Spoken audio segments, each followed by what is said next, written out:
തോമസിനെ നായകനാക്കി അനുരാജ് മനോഹർ സംവിധാനം ചെയ്ത പൊളിറ്റിക്കൽ ത്രില്ലർ 3 ദിവസം കൊണ്ട് ആഗോള ബോക്സ് ഓഫീസിൽ 15 കോടിയും കടന്ന ടൊവിനോ തോമസ് ചിത്രം നരിവേട്ട.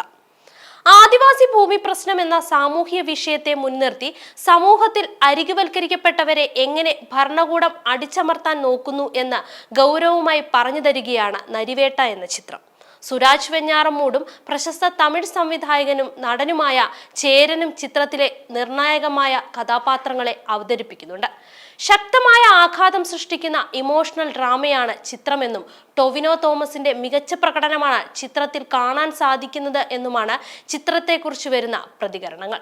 പോലീസിന്റെ ഏകപക്ഷീയമായ ആക്രമണങ്ങളിലേക്കുള്ള സൂചനകൾ കാണിച്ചുകൊണ്ട് ചെങ്ങറ, മുത്തങ്ങ, പുഞ്ചാവി, നന്ദിഗ്രാമം പോലുള്ള ഭൂസമര ചരിത്രവും പ്രധാന വിഷയമാക്കിയാണ് നരിവേട്ട ഒരുങ്ങിയത്.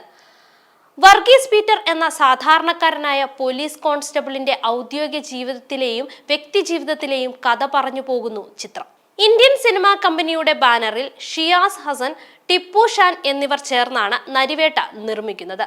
ഫാൻസ് ഫിലിംസ് ഗൾഫ്സ് വിതരണം ചെയ്യുന്ന ചിത്രത്തിന്റെ റെസ്റ്റ് ഓഫ് ദി വേൾഡ് വിതരണം ബാക്ക് ഷെയർ ആണ്. ടൊവിനോ തോമസ് വർഗീസ് പീറ്റർ എന്ന പോലീസ് കോൺസ്റ്റബിളിനെ അവതരിപ്പിക്കുമ്പോൾ സുരാജ് ഹെഡ് കോൺസ്റ്റബിൾ ബഷീർ അഹമ്മദ് എന്ന കഥാപാത്രത്തെയും ചേരൻ DIG രഘുറാം കേശവ് എന്ന കഥാപാത്രത്തെയും അവതരിപ്പിക്കുന്നു.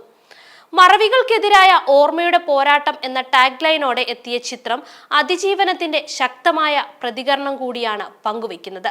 കേന്ദ്ര സാഹിത്യ അക്കാദമി അവാർഡ് ജേതാവ് അബിൻ ജോസഫ് ആണ് ചിത്രത്തിന്റെ തിരക്കഥ രചിച്ചിരിക്കുന്നത്.